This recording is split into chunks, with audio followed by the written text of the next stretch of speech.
Alright, so if you're into video games at all and you pay attention to developers and how their games have been doing, you know that EA has had a pretty rough couple of years. Especially if you include the last few months, their contract with FIFA, that was their money printer, is ending. And FIFA, the soccer organization, has said they don't want to work with EA. Their contract of exclusive games with Disney is about to run out. Their last few releases haven't done that great. Battlefield 2042 fell off a cliff harder than, like, I don't know, someone that fell off a cliff and died in history. Whoever was before the Wright brothers that failed at designing the plane. Let's go with that guy.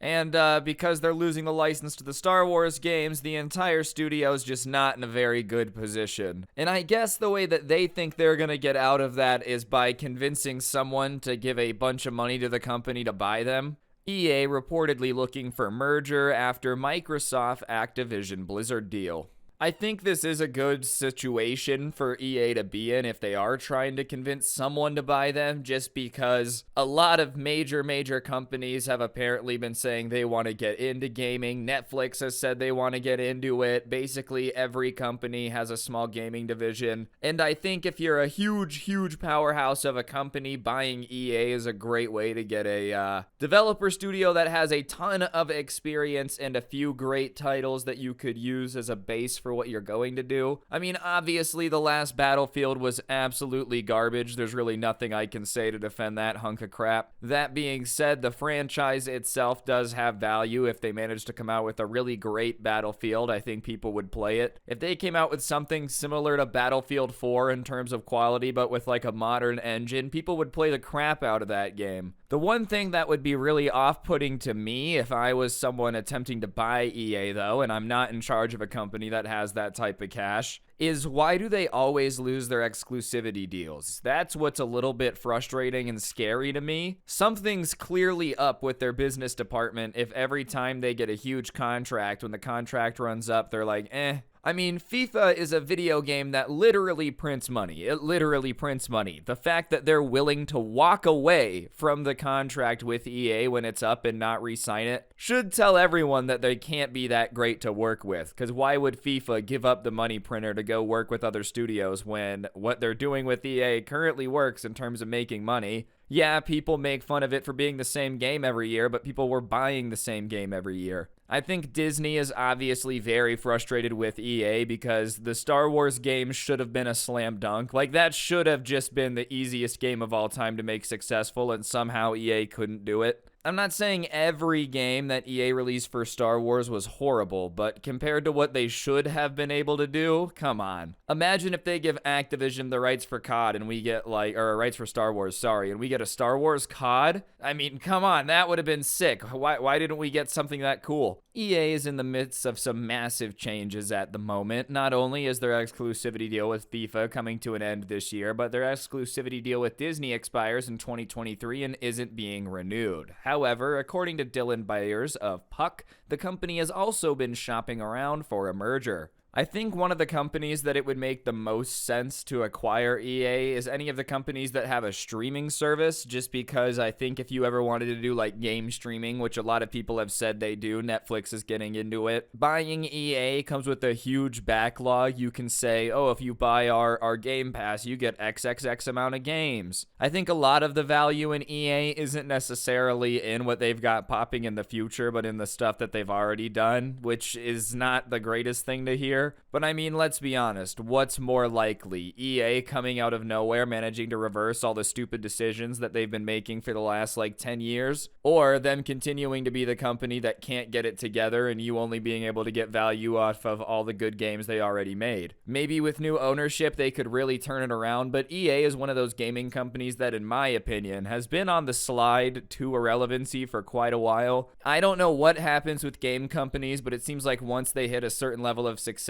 they just stop listening to what the people who buy the games want. and they only exclusively look at profit. And for a while, I think that works, but eventually you run the franchises that were printing you money into the ground. Like Battlefield, for a while, was the biggest competitor with COD. COD used to be a lot bigger, so Battlefield was pretty large. And Battlefield was one of the games that I felt like improved the most from sequel to sequel. And then out of nowhere, man, they just managed to run it into the ground because they started worrying purely about the profits of it. In recent years, as media companies have taken greater interest in the rapidly growing gaming industry, Wilson and Electronic Arts have held talks with a number of different potential suitors. According to his sources, the list of potential candidates EA spoke to included Amazon, Apple, Comcast, Disney, and NBC Universal, the latter of which gained the most traction but fell through during negotiations. Several sources with these talks say EA has been persistent in pursuing a sale and has only grown more emboldened in the wake of the Microsoft Activision deal. He added, keeping their identities anonymous.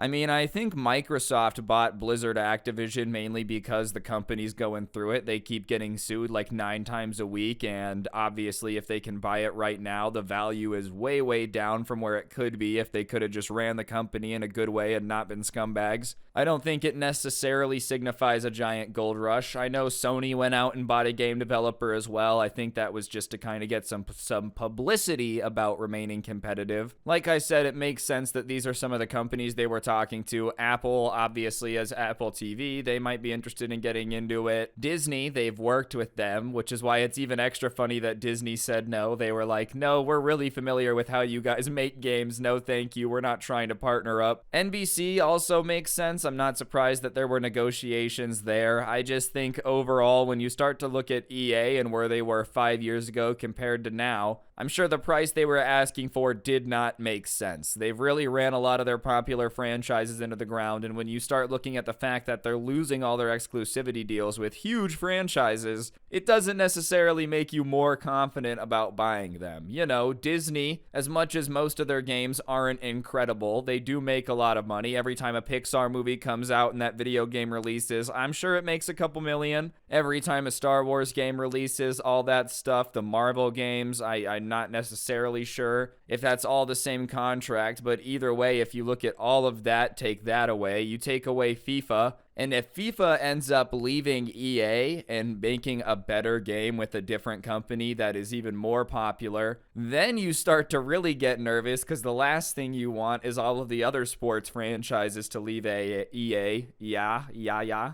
So I'm not surprised no one's really pulled the trigger on a deal with the company just because the situation they're in is really like 2 inches away from the cliff, which is not when you want to buy a company. At that point, just wait till they end up falling off of it and then buy them for pennies on the dollar as they continue to run themselves into the ground. Bayers also claimed that EA approached Disney as recently as March to chase a more meaningful relationship than licensing deals. However, he couldn't confirm what it entailed, only that Disney decided against it. If I was a company looking to acquire them, this also would make me very skeptical. They've worked a lot with Disney. They've made a lot of games with their franchises. The fact that they were not interested in pursuing more of a relationship, I think, is really telling. You would think that if this relationship had been going great, if they were happy with the games EA have made, this is kind of a no-brainer. Disney gets a huge gaming company. They get to make a bigger push into gaming, and EA now has a parent company with a crap ton of money. Disney's one of those companies that just kind of has an infinite amount of money, not literally, but basically. The fact that Disney, after as long as this relationship has been, has no interest whatsoever in acquiring them should be embarrassing to EA. And I think probably is a signal to every one of the other potential suitors about how that relationship's actually going to end up being. I think gaming has a ton of future potential in terms of like industry and making a bunch of money, but I think a lot of the companies that are currently at the top of it have shifted a little too heavily to profit only. It's kind of like the movie industry. Yes, everyone wants to make a movie that grosses $1 billion, but at some point the movie also has to be good to get people to keep watching them. No one wants to see, like, I don't know, Harry Potter 47, you just can't keep doing it forever if you make no changes. If they just constantly remade the first Harry Potter movie, but with the actors getting older and older, it wouldn't have done that well. And that's what it feels like a lot of these game companies have done in terms of just like making the same game every year with no changes, not listening to anyone's complaints. And it's starting to cost them their exclusivity deals because sales are starting to be affected. John Reisberg, a spokesperson from EA, described the claims as nothing but rumors and speculation and insisted the company's in a position of strength and growth and has a very bright future ahead. Of course, that doesn't necessarily mean a merger won't happen at some point in the future. It still fits the description he provided, but it does mean a deal hasn't been locked in yet. Listen, man, I don't think EA is going to go bankrupt tomorrow. They're a very big company. I'm sure they're still making plenty of money, but I don't think this guy could say that they're like in a position of strength. FIFA cutting their contract and Disney cutting their contract doesn't imply that everything's going hunky-dory and there's nothing to be worried about. It kind of makes me think things might not be going that incredible because, if it was going that great, then they would have no reason to cut the contract. Like, if the games were doing great, they were printing money off of them, I don't think they would walk away from it. Disney doesn't seem like the type of company that doesn't like to make money. That's kind of what they're all about. I get it, you're a spokesperson, you gotta do what you gotta do. This guy probably needs a pay raise because he's spinning this as positive as he possibly can, but it is just funny hearing them be like, no, everything's fine. Meanwhile, some of their biggest games are in a horrible state of disrepair. Overall, it'll just be interesting to see what happens. Do you guys think anyone would buy EA? Should they buy EA? Am I wrong? Am I right? Let me know in the comment section down below. And while you're down there commenting, you might as well press the like button. And if you're new, be sure to subscribe and turn on those notifications. I would greatly appreciate it. Helps the channel do better, makes me know that you guys like the videos. Thank you all so much for the support. Like I said, I'm back at it. There'll be another upload later today. I'm doing the double upload grind. Don't know how long it'll last, but I'm gonna try my best to keep it going for as long as humanly possible. But yeah, let me know what you guys think. Would you buy EA? All that good stuff. And on that note, don't get anyone pregnant. If you do, make sure they're hot, and hopefully I'll see you guys all next time with another video. I'm out. Peace.